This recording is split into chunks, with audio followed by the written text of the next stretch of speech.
Olá, pessoal! Sejam bem-vindos a mais um podcast Código Imobiliário. Eu sou o Rodrigo Ferreira e vou dividir esse espaço com Tomás Figueiredo. Olá, como estão todos? Tudo bem? Hoje estreando um novo estúdio aqui da Box 404 Studio, aproveitando também para agradecer a Eloá, o Paulo, o Edgar e o Juliano, que sempre nos atenderam muito bem aqui. Então, o podcast de hoje terá início. Ô, Rodrigo, e a gente precisa mandar um grande abraço para o nosso amigo Fernando Nakashi, que está de férias, né? Hoje vocês vão notar a ausência de Fernando Nakashi, que está tirando suas merecidas férias. Fernando, aproveite por nós. Bom, nossa convidada hoje, Rodrigo, ela é formada em Arquitetura e Urbanismo, pós-graduada em Desenho e Gestão do Território Municipal, sócia-diretora da Comurb, Sociedade de Projetos Urbanísticos, diretora de Assuntos Legislativos e Urbanismo Metropolitano na Regional do Secov Campinas, conselheira da AELO, Associação das Empresas de Loteamento, na região metropolitana de Campinas, participa como membro de diversos conselhos municipais, entre eles o CMDU, Conselho Municipal de Desenvolvimento Urbano de Campinas e Paulínia, a CPLE, Comissão Permanente da Legislação Edilícia de Campinas, e os conselhos gestores das áreas de proteção ambiental de Campinas e do Campo Grande. Nós estamos com nada mais, nada menos que Karina Cury. Seja muito bem-vinda, Karina. Seja bem-vinda, Karina. Obrigada pelo convite. É um prazer estar aqui com vocês e poder contribuir com esse podcast. Que muito ótimo. Bom. Karina, vamos já começar com a pergunta do tema de hoje.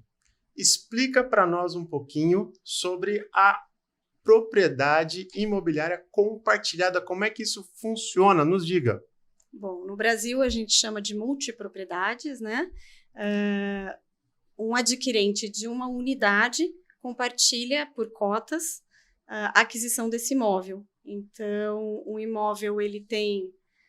Você utiliza num ano, você tem 52 semanas, e aí você pode ter de 26 a 52 cotas e você compra cotas para utilização. Então, você pode comprar uma cota, 2 cotas, 5 cotas, independente de quanto você quiser comprar, você adquire e você pode utilizar por semana esse imóvel.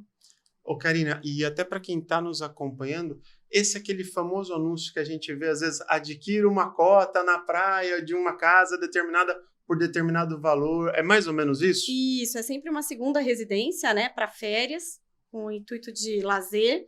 Então, pode ser num condomínio de casas de férias ou um hotel, para você utilizar por semana, ou você pode alugar também. Perfeito. Karina, quais são as vantagens dessa propriedade multicompartilhada? Como é que funciona?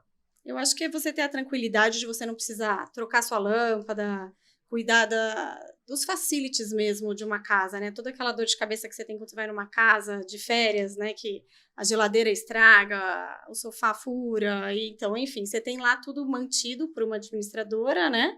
E você entra na casa, fica aquela semana, naquela semana ela é sua, você sai as suas coisas de uso pessoal, por exemplo, um porta-retrato, um lençol que você gosta, um travesseiro seu especial, ele é guardado num depósito e colocado um novo para a nova família que vai entrar. Você tem a facilidade, né, de não precisar ter a manutenção corriqueira de uma casa. Até esse nível de personalização é possível? Sim, dependendo do nível, né? Você tem multipropriedade A, B, C, então dependendo dela, você tem até a personalização com porta-retrato, lençol, todas as coisas de utilidade, até às vezes algum tipo de louça que você prefira, enfim, tudo que você quiser personalizar, você tem essa possibilidade. Então, em resumo, é um imóvel que ele é dividido com outras pessoas, certo? Mas necessariamente precisa ter um administrador que vai coordenar toda essa limpeza, manutenção, a programação do pessoal que entra e sai. Sim, tem uma administradora que fica por trás cuidando de toda essa administração e a facilidade de você entrar na hora certa, sair, ter a ocupação dela, até para locação, né? Você tem a possibilidade de locar a sua semana. Você tem lá 5 semanas por ano, você só quer usar 2. Sobraram 3 semanas, você pode colocar no pool da administração e ela aloca para você essa semana, por exemplo. Eu ia entrar nesse ponto. Então, você pode também ter uma renda de uma multipropriedade? Sim, é esse o intuito também, né? Além dela baixar o custo para você adquirir uma casa que você normalmente não conseguiria adquirir sozinho, né? Você ainda tem a possibilidade de ter uma rentabilidade, caso você não queira utilizar todas as semanas que você tem no ano. Legal. Porque, Karina, uma coisa que eu acho muito legal, eu vejo pelos amigos nossos que têm casa na praia, que acabam comprando uma casa no campo, assim por diante. No começo, aquela empolgação absurda. Então, aquela briga para saber quem vai no final de semana seguinte, todo mundo usa. Depois dá uma acalmada. Então, você não... A expectativa de utilização desse imóvel, no começo é extremamente intensa, mas depois vai ficando um pouco mais tranquila. Só que a gente tem que lembrar sempre que, independentemente de usar ou não, as despesas desse imóvel, elas são fixas, elas são lineares, né? Sim, tem uma taxa condominial, né? Para TV a cabo, internet, faxina, né? Manutenção predial do imóvel, isso você tem, e ele é fixo. Tá? Aqui no Brasil ele gera em torno de 250 e pode ir, dependendo, galgando do nível da propriedade, pode ser a R$1.000, R$1.500, R$2.000 por mês de taxa condominial. Karina, e dentro dessas semanas que esse proprietário, esse coproprietário tem ao longo do ano, ele pode até, dependendo da quantidade de cotas que tiver, ou até da quantidade de imóveis dentro do mesmo condomínio, ele pode fazer simplesmente renda com isso. Olha, eu tenho 6 semanas aqui, e não quero usufruir ao longo do ano de nenhuma dessas 6 semanas. Ele pode alugar todos esses dias que ele teria direito? Pode, ele pode locar diretamente, né, com o interessado, ou ele pode entrar dentro desse pool administrativo. Então, independente se ele locou ou não, tem lá várias unidades nesse condomínio. Elas entram dentro desse pool e alugou 50%. Eles dividem a rentabilidade entre eles. Então, independente se sua propriedade foi locada ou não, se ela estiver dentro do pool, você tem uma taxa administrativa, normalmente fica em torno de 20%, e aí você tem a renda independente. Se você deixa disponível aquela semana para locação, independente se ela alocou ou não, divide entre o pool hoteleiro. Que fantástico. Interessante. E é possível, se uma pessoa adquire essa cota, ele pode vender para outra pessoa? Pode. Inclusive, ela é registrada numa escritura, né? Essa cota que você tem. Então, você tem a propriedade realmente. E depois ela vai para herança, ela vai para uma venda. Você pode vender a sua cota para terceiros. Isso é possível. Você acaba sendo dono da fração dessa multipropriedade, mas todos os direitos inerentes a ela são específicos, são individualizados para você. Karina, esse é o formato que a gente vê quando os hotéis divulgam unidades hoteleiras e É isso que a gente encontra, esse mesmo formato? Então, há uns 10 anos atrás, era um approach muito mais comercial, né? Então, tinha aquela questão do timeshare, que você comprava uma cota e você podia utilizar em vários hotéis do mundo, né? Mas aí você não tinha a propriedade, você tinha uma cota de participação num fundo hoteleiro. Hoje em dia, não. A multipropriedade, você realmente adquire um imóvel, uma parte desse imóvel, mas tem muita divulgação, né? Venha comprar sua casa dos sonhos, das férias e poder ter essa disponibilidade. Uma coisa que é interessante, quando você adquire a cota de uma empresa que ela tem várias multipropriedades espalhadas em várias regiões, você pode trocar também. A minha semana eu não quero utilizar nessa propriedade, quero utilizar em outra propriedade. Você tem essa possibilidade também de fazer esse intercâmbio entre as propriedades. Tá? Isso tudo depende de como vai ser o seu contrato. É isso que eu ia te falar. Depende tudo, na verdade, de como que está formatado e como que está estipulado dentro do contrato, né? Isso, dentro dessa rede que você adquiriu a propriedade. E em regra, assim, não sei se é uma regra ou por uma convenção, né, desses multiproprietários, existe um limite de período para uso pessoal?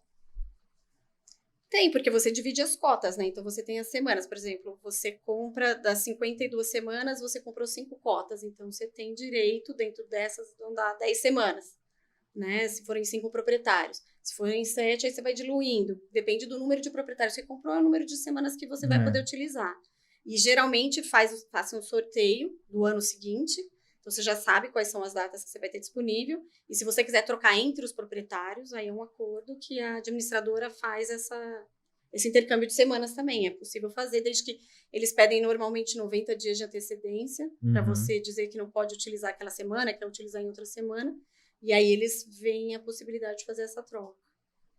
E atualmente, quais são os mais conhecidos no Brasil, no estado? Você tem essa experiência para passar para a gente? Sim, hoje em dia, eu até trouxe esse dado, que no Brasil, em 2023, já tem 104 empreendimentos de multipropriedades, né? A maior parte delas fica instalada no sul, na região de Gramado, que é muito divulgado, né? Santa Catarina, muito em função do turismo, das viniculturas, né? E isso acabou criando essa forma de atuação de propriedades, porque às vezes a pessoa gosta de 2, 3 vezes por ano, então, em vez de ficar no hotel, fica no seu imóvel próprio. No Nordeste é uma coisa que está crescendo muito, na região do Ceará, principalmente.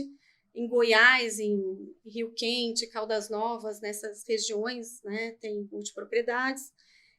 Que é mais no sul também, em Olímpia, no Sudeste, né, perdão, em Olímpia. Aqui em Campinas, a gente está tentando implantar. Tem um projeto nosso que a gente foi fazer um projeto e fez uma pesquisa de mercado. E a gente viu que no projeto, que era um projeto de vitivinicultura, ele sozinho por si só não se sustenta, então ele precisava de outros empreendimentos imobiliários para agregar valor econômico para ele. E a pesquisa colocou a multipropriedade como sendo uma das coisas que mais daria viabilidade, inclusive se for feito esse intercâmbio, por exemplo, com o Sul. Então a pessoa fica uma semana em Gramado, uma semana em Campinas, uma semana vai para no Rio São Francisco, onde tem uma vinícola, enfim, vai fazendo intercâmbio de vinhos pelo Brasil. E aí é isso, ele está crescendo cada vez mais. Esse ano a probabilidade de crescer 28% no Brasil, então ele é um crescimento exponencial, né? E tem em todos os estados. Hoje você já tem empreendimentos. Inclusive, por exemplo, a rede Hard Rock está fazendo 3 novos empreendimentos focados com a multipropriedade.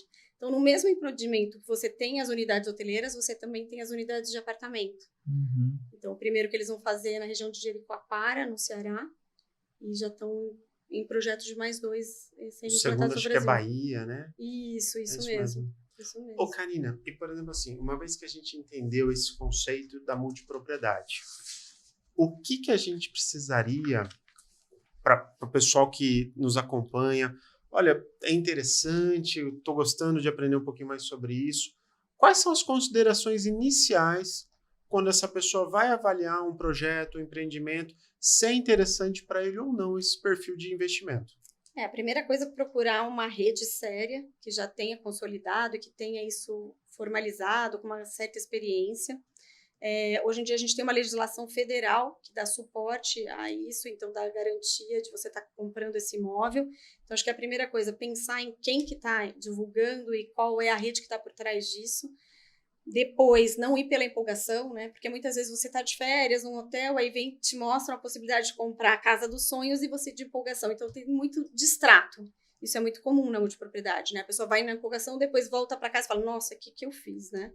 Então, eu acho que é tomar esse cuidado de pensar bem, não fechar nunca na hora, né? Levar para casa toda a brochura, todos os informes daquilo, colocar nas contas não só a aquisição, porque normalmente eles fazem por 60, 90 meses, o parcelamento normalmente é já direto com a construtora, então ele parece facilitado, só que você tem que adquirir isso, tem a taxa administrativa, tem o transporte para você ir até o local, tem o custo da alimentação, então tem que colocar tudo isso no papel, né? Não só você adquirir o imóvel e depois não ter o que fazer com ele. Para ver né? se a conta fecha, né? Sim. E assim, nós já nos deparamos com algumas situações, alguns casos, realmente do que a pessoa está frequentando o hotel e é frequentemente abordado, olha, você está sabendo da promoção, você já recebeu o nosso almoço especial, você já foi presenteado com drink cortesia, e realmente assim, oferecem tantas vantagens, e naquele momento de empolgação, que às vezes a pessoa está lá com a família toda, para sair, olha, agora no último dia de férias queria contar para vocês que eu vou, que nós voltaremos aqui sempre, comprei uma cota, comprei uma fração, e depois na hora que chega em casa, começa a passar aquele efeito da empolgação e talvez até do álcool, e a pessoa começa a fazer conta e fala, meu Deus do céu, o que eu fiz? É distante, eu não consigo ir todo ano, meu filho está prestando vestibular, alguma coisa do gênero que você fala, olha, eu acho que eu empolguei e me exagerei. Sim, né? E por isso que o distrato é muito comum e acaba retornando isso, e que é ruim também até para o próprio... O que é ruim para o empreendimento em si também, né? Então, eu acho que fica realmente essa ressalva que, de uma forma bem serena e com calma, sem aquele calor da negociação, e tem aquela coisa, olha, mas não é só isso, nós vamos te dar mais o ingresso para o parque aquático que está aqui, e nós temos mais isso, mais aquilo, e realmente assim, é preciso raciocinar para ver se aquela propriedade em si, para aquele perfil de investimento, é interessante. Porque você pode ter uma pessoa, se for uma multipropriedade, num nível mais alto até, você tem aquela pessoa que, olha, eu gosto das minhas coisas desse jeito, eu não gosto de que pets frequente o imóvel e vai ficar o cheiro de um cachorro, de um gato, tudo. Às vezes, para essa pessoa não funciona isso. Ela quer ter o cantinho dela mesmo, do jeito que ela está acostumada a ter.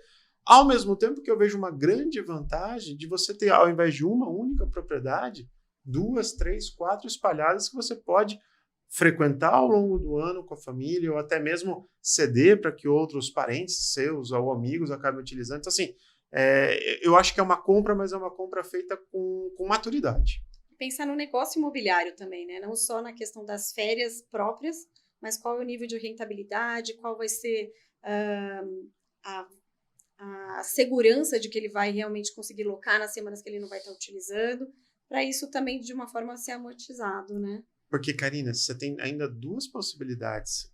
Se o empreendimento for muito bom e ele acabar realmente gerando todo aquele retorno, aquela expectativa prometida, a própria fração dele do investimento, ela é valorizada. Muito. Então, às vezes ele comprou aquela cota por R$100 mil, em 2 anos a cota está valendo 130, 150 mil reais. Sim. Além da renda que a pessoa pode estar imaginando ou esperando em caso de aluguel dessas semanas que ele faria direito, que ele faria jus, né? Funciona como você comprar um imóvel mesmo quando você comprar na planta, né? Ela tem um valor e ela vai se valorizando ao longo do tempo. Quando fica pronto, o valor já subiu. Conforme vai tendo a utilização, o valor vai subindo ainda mais. E aí a revenda acaba sendo qualificada, né? Ô, Karine, daí volta para aquele nosso início da conversa. Com o mesmo cuidado de um comprador de imóvel na planta, sim, a pessoa que está com a intenção de adquirir uma fração, uma cota dessa propriedade, multipropriedade, ela precisa tomar todo o cuidado até com o histórico da companhia. Com certeza. A questão de prazo de entrega, a questão do acabamento, ou do enxoval que o pessoal fala, né? Olha, a academia foi entregue aqui com todos os aparelhos, a parte de piscina com as espreguiçadeiras e assim por diante. Então, assim, eu imagino o seguinte, uma companhia que fez bem feito uma vez, ela vai zelar por manter o nome e seguir nessa linha nos futuros empreendimentos que ela comercializar. Uma companhia que você vê, que já tem um nível alto de distrato, que tem uma insatisfação muito grande, que tem uma vacância, que a pessoa depois não consegue locar. Então, assim, é difícil a gente imaginar que essa fórmula ou essa receita de bolo não será replicada ou que ela não irá se repetir nos outros empreendimentos, né? Deixa a gente perguntar uma coisa pela sua experiência. Você já viu ou já acompanhou investidores que realmente falaram, olha, eu fiquei muito feliz com esse primeiro investimento, me atendeu muito bem, agora eu já estou no meu segundo, na minha terceira cota, assim por diante, em outros. É um formato que ele começou nos Estados Unidos, ele começou na Europa, ele vem para o Brasil e o público brasileiro, o comprador, o consumidor brasileiro, ele começa realmente a entender esse conceito? Sim, ele começou realmente na Europa e nos Estados Unidos, ele é bem consolidado, né? Inclusive muitos brasileiros compravam, né? Essa multipropriedades em Orlando, né? Principalmente na região da Disney. E aí, com o tempo, de uma forma ainda amadora, no Brasil foram instalando alguns empreendimentos, mas hoje já estão muito mais maduros, né, consolidados, e o mesmo investidor que investia lá fora agora começa a investir aqui nas praias do Nordeste, né, com outro tipo de formato, não só de parques temáticos, mas também com a questão da natureza, né, e essa questão da variedade da paisagem no Brasil, que ela é muito, né, no sul você tem uma paisagem, no Nordeste você tem outra, então você consegue utilizar, eu quero uma multipropriedade para a época do inverno, e depois eu quero uma outra para a época do verão, quero uma para passar o Réveillon, né? Então tem muito disso e tem acontecido muito isso, que o mesmo investidor investe em diferentes regiões do Brasil. É um país continental, né? Sim, é o nosso país continental. E assim, como é um investimento, né? Não deixa de ser um investimento. Cada família tem o seu gosto. Então, tem famílias que gostam de passar momentos no sul. Então, precisaria buscar uma multipropriedade no sul. Tem famílias que famílias que gostariam de ficar no calorzão do Nordeste, curtir praia. Tem a opção de ir para o Nordeste, né? Então, cada caso é um caso. Sim, muitas multipropriedades também agora nas regiões centrais mais consolidadas também, urbanas, como São Paulo, por exemplo, né? Às vezes você vive no interior, mas você quer utilizar das facilidades de um teatro, de um restaurante, então você pode ter um imóvel onde você utilize por algumas semanas dentro de regiões mais consolidadas também, não só para a natureza, não só para férias, férias de lazer aberto, né? E também para coisas mais à noite, noturnas, para shows, enfim, coisas nesse sentido. Ô, Karina, e pelo que você acompanha, até mesmo, né, na concepção dos projetos, dos empreendimentos que estão chegando, essas tendências dos clientes e dos consumidores acabam influenciando na hora que vocês estão desenvolvendo um novo empreendimento? Ah, com certeza. Por exemplo, agora, o que está mais vendendo de multipropriedade são propriedades com 3 dormitórios. Antigamente, eles pensavam numa unidade hoteleira pequena com um dormitório. Agora não, agora já são de famílias. E dependendo da região, também é um tipo de família, né? Tem famílias, por exemplo, como você falou, você tem que ter um espaço para o cachorro, em algumas multipropriedades, outro não. Outro, eles querem exclusividade, não gostam de que tenham crianças, então você faz uma multipropriedade mais ligada para atividades mais adultas. Então, você pensa não só no perfil da família, mas como também do usuário e do tamanho dessas unidades. Se vão ser 3 dormitórios, se as salas vão ser maiores, se eles vão receber amigos nessa casa ou não. Eles são pessoas que ficam o dia inteiro fora, só vão para casa para dormir. E isso muda muito o projeto, né? Que legal. Ô, Karina, e deixa eu te perguntar. A gente está conversando aqui sobre a aquisição dessa fração. E além depois da aquisição, quais custos que estão envolvidos aí ao longo dessa jornada? O que mais que essa pessoa vai ter de despesa para manter essa propriedade? Então, ele tem a taxa administrativa, né, que ela é cobrada, essa é fixa, e tem a taxa condominial. Então, porque você está dentro de um condomínio, não importa se é um hotel ou se é uma casa, dentro de um condomínio você tem a taxa do condomínio, como se tivesse mesmo se você comprasse uma casa dentro de um condomínio. Mas tem também a taxa administrativa da limpeza, da manutenção elétrica, hidráulica, dos custos que tem inerente de uma casa, né? Que você tem aqueles altos e baixos para limpeza de um ar-condicionado. Só que isso já vai dentro de um valor fixo para você não ter as surpresas, né? Era isso que eu queria saber e eu ia te perguntar. Existe, por exemplo, um fundo de reserva para ao longo de determinado tempo nós vamos fazer a substituição das camas e colchões? Porque vai ter um desgaste natural, inclusive, do próprio uso, que a finalidade, inclusive, é que seja pesado, é que semanalmente esteja ocupado. Então, existe um fundo de reserva que já prevê a cada 2 anos, a troca, a substituição desse mobiliário? Sim, tem sim. E aí cada rede tem um tipo de contrato diferente, mas todas elas já prevêem toda essa manutenção e até a troca periódica do desgaste natural dos objetos, dos móveis, né? Até questão de utilidade da cozinha, né? Então você tem os talheres, as facas, isso daí tudo com o tempo vai desgastando, e aí precisa ter a substituição, então vai fazendo um fundo de reserva, e aí depende do grupo, anualmente, a cada 3 anos, e depende, por exemplo, na praia o desgaste é muito maior, então a troca, a substituição é muito maior. Quando é com uso de família, que tem muitas crianças, animal, também aumenta o custo, porque o desgaste é bem maior. Quando é famílias menores ou mais para público adulto, tem um desgaste diferente e a manutenção é menos onerosa. Tem tudo isso também, né? E nesse ponto a minha dúvida é a seguinte, quando a empreendedora entrega essa unidade, ela já entrega com sofá, cama, cortina, todos os eletrodomésticos? Sim, entrega com tudo. Você vai para casa só com a sua mala, com sua roupa pessoal. Chega a um nível, dependendo do nível da multipropriedade, até uso pessoal, quero deixar um protetor solar, um biquíni, um chapéu, isso eu quero que fique fixo. A pessoa vai, monta no seu armário, deixa pronto para você, quando você chega já está tudo montado. Entendi. Poxa, muito interessante, né? É sua casa de veraneio em algum lugar com a sua... Não, porque você pensa o seguinte, o cara gosta de surfar. Ele tem uma multipropriedade em Fortaleza.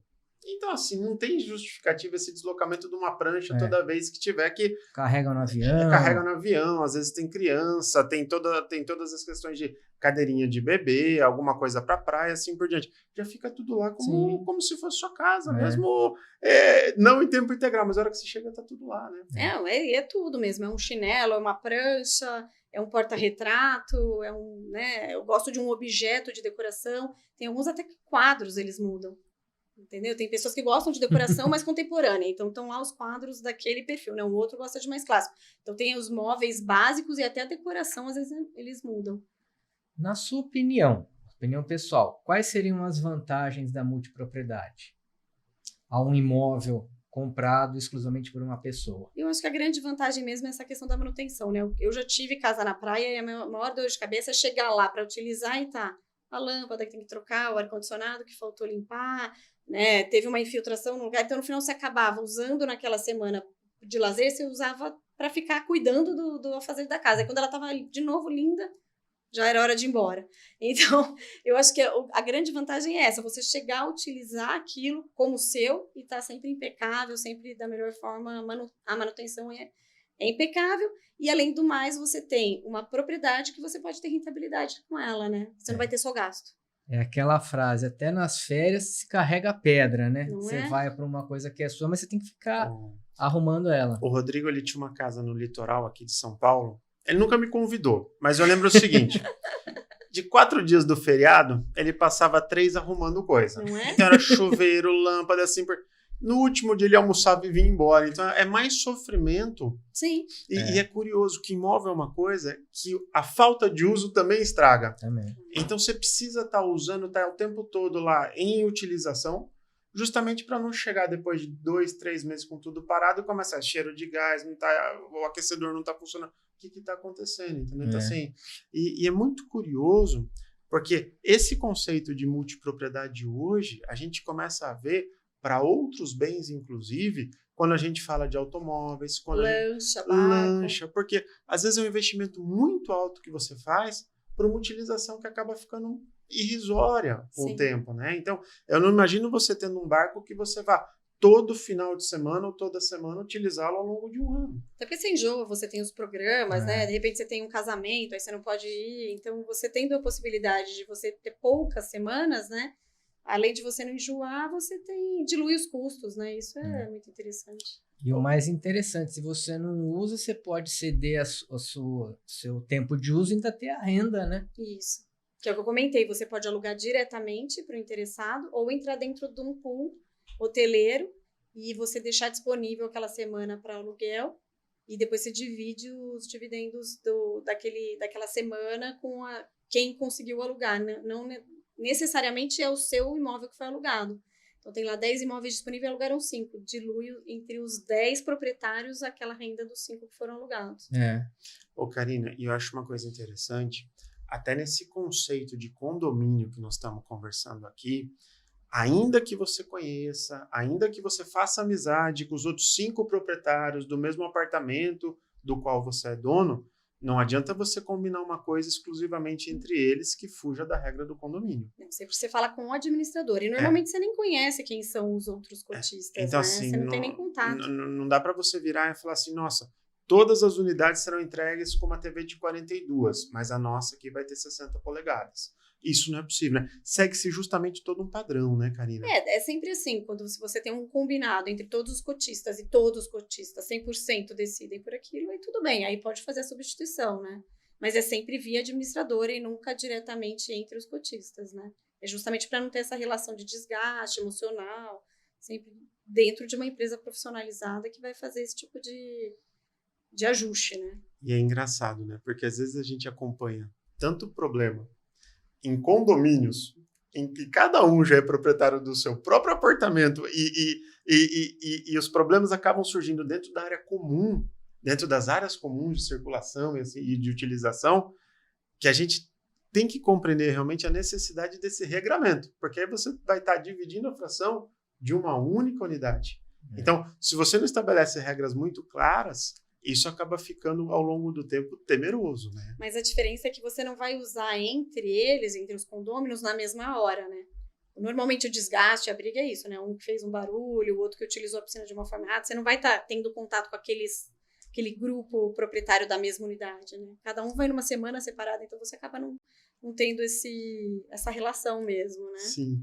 Ô, Karine, deixa eu te perguntar. Além dessa dica fantástica de não comprar no calor da empolgação, e agora eu lembro de uma passagem que é o seguinte. Em Orlando, o que a turma fazia, eu não sei se você vai lembrar disso daí, existiam quiosques em que, por exemplo, o valor do ingresso da Disney custava $100 à época. E daí o quiosque está lá, adquira aqui o seu ingresso por R$29,90. Aí os brasileiros iam, mas alucinados, igual formiga no mel, justamente para adquirir. Ele pagava os R$29,90, mas o que acontecia? Ele não retirava o ingresso naquele quiosque. Era marcado um dia para ele assistir uma apresentação em determinado hotel, que era justamente o quê? A apresentação das propriedades compartilhadas. Que normalmente dava um coquetel de entrada, uma bebidinha aqui, para a pessoa Exatamente. ficar mais relaxada, e aí ela Karina, ia... nós tivemos um cliente nosso, que ele foi muito engraçado. Ele falou, enquanto eu não assinasse o contrato... Eles não deixavam embora. Eu tava perdendo meu dia de Disney com as crianças esperando, eu tava desesperado, entendeu? Então, assim... Todo mundo passou por isso um dia, né? Aí ele chegou aqui, ligou pra gente e falou, gente, eu tô com um probleminha. Eu comprei uma fração, uma cota de um apartamento de hotel em Orlando e eu não quero isso, entendeu? O que eu faço agora?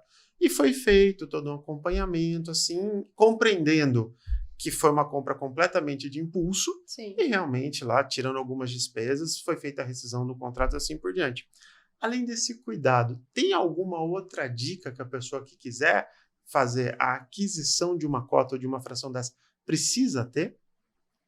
Eu acho que além da questão da empolgação, tomar o cuidado, né, ver muito bem o contrato, quais são as obrigações e os direitos, né, para você não ser enganado no sentido de, não, então eu vou utilizar da forma como eu quiser, não, tem todo um regramento para isso, então ler com muito cuidado. Acho que todo usuário hoje e o adquirente de qualquer tipo de imóvel, ele está muito mais cauteloso, né? Ele não aceita mais qualquer coisa, né? Mesmo você vê no mercado imobiliário mesmo, né? Você vai adquirir um apartamento, hoje tem muito mais zelo, muito mais cuidado, as pessoas tomam mais cuidado, consultam os advogados para ver se o contrato tá tudo ok. Então, acho que é isso, é ler todo o estatuto, o contrato, ver quantas semanas realmente ele vai ter de utilização, se aquelas semanas são adequadas para ele, ver como que vai ser o sorteio anual, para ver se ele não vai ter nenhum tipo de desgosto, né? Enfim, são os contratos padrões que você tem que tomar os cuidados. Eu não sei se você concordaria comigo, mas, por exemplo, assim, às vezes, e é interessante também, guardar os folders, né, de divulgação na hora da comercialização. Então, olha, aqui está prevista a construção de uma piscina infantil, mais uma piscina adulta, ou até mesmo agora que está muito na moda, as piscinas com onda, né?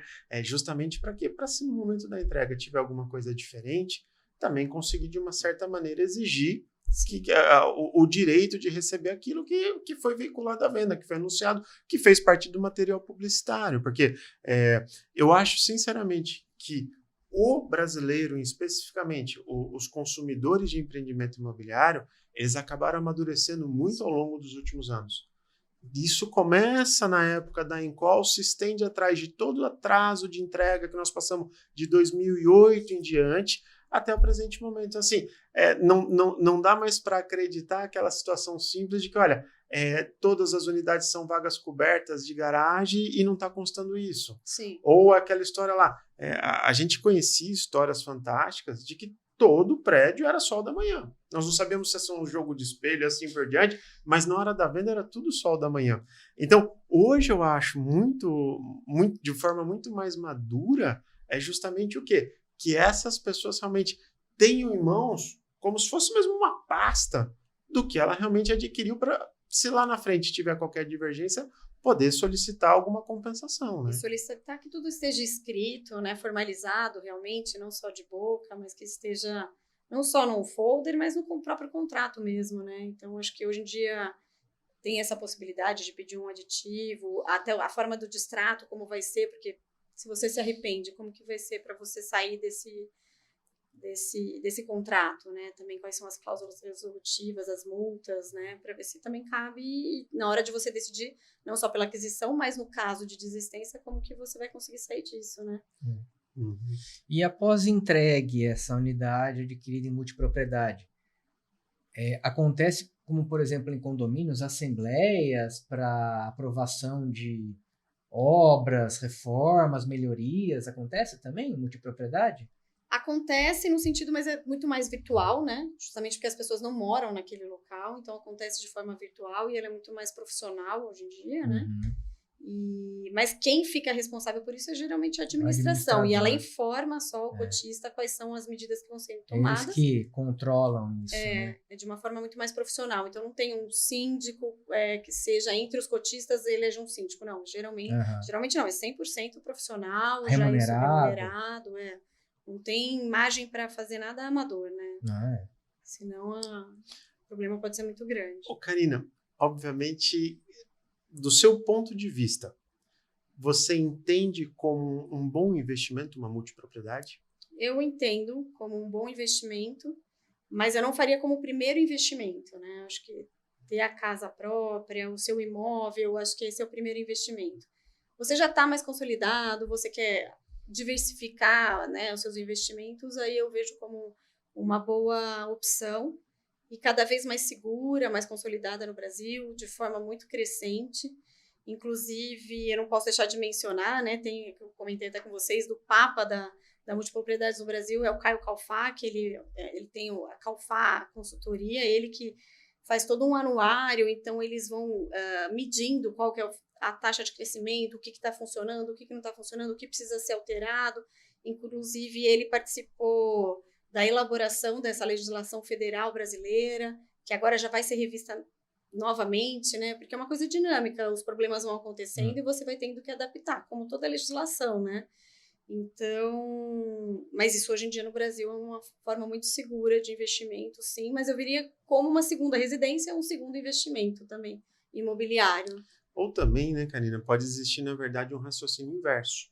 É a pessoa que tem a vontade de adquirir uma casa na praia e talvez não tenha a ciência ainda se vai utilizar do jeito que gostaria ou com a frequência que gostaria, ou até mesmo se aquela praia atende a necessidade dele. Às vezes é uma praia boa para surf, mas é uma praia ruim a hora que ele tiver filhos e não vai atendê-lo. Ou seja, é o tipo da situação até para fazer como se fosse um test drive. Sim, mas de repente ficando no hotel, por exemplo, e não adquirindo a unidade, vai uma, duas vezes, com calma. Né, em diferentes épocas do ano. Às vezes eu peguei uma baixa temporada, achei tudo maravilhoso. Chega na alta temporada, tá com fila para tudo. Falta água. Exatamente, tem senha para pegar uma cadeira de praia, entendeu? Eu acho legal essa dica. Então, até com essa possibilidade no empreendimento já em andamento ou até em expansão, vá mais de uma vez antes de fazer a aquisição. Pega a locação, né? A locação daquela semana, aluga aquela semana, né? Ou fica num quarto de hotel e observa como que é a movimentação das unidades, como que é o atendimento, né? Como usuário mesmo, eu acho que é importante, sim. O pessoal tem que pesquisar. Hoje em dia não tem espaço para informalidade ou amadorismo, né? Acho que tudo tem que ser feito com cautela, com muito cuidado, com... Né? Nada na empolgação. Não dá para fazer igual o rapaz da Disney. Não dá. Se eu não assinasse, eu não ia usufruir do parque. Não eu assinei... uso o parque, mas não assina. Foi o ingresso mais caro que ele pagou na Disney, achando que estava economizando. Que judiação. Então, acontece. Ô, Karina, e dentro de todo esse cenário, desses diversos empreendimentos no Brasil, tem alguns que você destacaria como falou, olha, aqui realmente é uma situação de sucesso que vale a pena ser replicado em outras localidades? Tem determinadas redes fazem isso com maestria. O que você poderia citar para a gente? Eu acho que em Olímpia é um caso de sucesso, né, para uma renda familiar classe C, por exemplo, né, que você utiliza as águas termais, a família, as piscinas, e aí a pessoa pode ir várias vezes ao ano. Eu acho que criou um acesso ao lazer que antes não existia, né? Então, eu acho que é um empreendimento realmente de sucesso. Rio Quente, Caldas Novas também. Tudo para esse público, né? De faixa C, eu acho que ele é muito interessante e abriu esse leque de possibilidades de lazer que antes não tinha, né? E também no Sul, né? Que a gente até comentou, eu acho que em Gramado tem vários bons empreendimentos de multipropriedades que são muito consolidados e já abrindo várias unidades em Gramado mesmo, da mesma rede. E até essa questão da chegada da rede Hard Rock no Brasil nesse formato de multipropriedade, eu acredito que dentro da rede você consiga fazer esse intercâmbio com outros hotéis espalhados ao longo do mundo. Isso é fantástico. É provável. Você abre a mão da sua semana aqui no Brasil e você vai utilizar em outra. E claro, deve ter talvez uma diferença de valor, dependendo do nível também, né? Porque cada cota tem um valor. Então, se a cota de lá, de repente, o valor é mais alto, você vai ter que pagar alguma diferença. Eu não saberia dizer ainda, mas eu sei que vai existir essa possibilidade, sim. Ô, Karina, e a compra e venda dessa fração, ela ocorre exatamente da mesma maneira que a compra e venda de algum outro imóvel, sim, por escritura pública, sim, matrícula. Você tem a escritura do teu imóvel, da tua cota, e você pode vender a qualquer momento. E, inclusive, ela passa de herança também, né? Ela é um patrimônio, né? Ela é um patrimônio como qualquer outro. Isso fantástico. Mesmo. Ótimo. Mais alguma pergunta? Eu aprendi muito hoje. Também. Olha, eu tenho certeza que quem está nos acompanhando aqui também aprendeu muito. Que aula! Obrigada, imagina, é um prazer estar aqui. E essas novas formas de investimento, né, cada vez mais maduras, cada vez mais consolidadas, acho que a gente tem que abrir a cabeça, né? Acho que no Brasil a gente está numa fase muito boa, assim, de consolidar novas formas de investimento de uma forma perene. Que legal. Karina, e como que o pessoal te encontra pelas redes sociais? Quer deixar os seus contatos? Pode ser. Bom, tem a minha empresa, né, a Comurb. Temos quase 50 anos de atuação. Então, Instagram, ComurBSPU, @ComurBSPU. Meu Instagram é @KarinaSilvaCuri, né, com C e Y no final. E, enfim, tem o site da Comurb também, www.comurb.com.br. Legal. Já tivemos o privilégio de ter seu irmão aqui, Alan Cury, né? Foi um bate-papo muito gostoso também. Nos brindou com várias histórias de Campinas, vários projetos da Comurb e vai voltar aqui com certeza para terminar esse bate-papo, né? Ô, Karina, é muito curioso a paixão que ele consegue transmitir familiar. Sim. Que vocês têm pela cidade, pelo empreendedorismo. Isso é muito legal mesmo. Então, nós conversamos aqui com o Alan, chegou uma hora que estava todo mundo assim embasbacado. Porque ele fala com um amor tão grande, com carinho pelos projetos, né? A utilização das pessoas. Então, assim, é muito bonito isso daí. Vocês estão de parabéns mesmo. Nós somos fãs de vocês. Obrigada. A gente fica muito feliz, ainda mais falar do meu irmão, né? Meu sócio. Tenho muito prazer de trabalhar com ele, né? Uma vida juntos e está no sangue do meu pai, né? Que já está falecido, mas que foi nosso mestre e que transmitiu todo esse conhecimento para gente e essa paixão pelo urbanismo. Com certeza deixou uma bela herança. Muito obrigada. Karina, mais uma vez agradecemos aí sua participação por esse momento aqui conosco. É isso? É isso. Um brinde ao Fernando Nakashi novamente, que está usufruindo das suas merecidas férias. E, gente, chegamos ao final desse podcast Código Imobiliário. Um grande abraço a todos e até o próximo.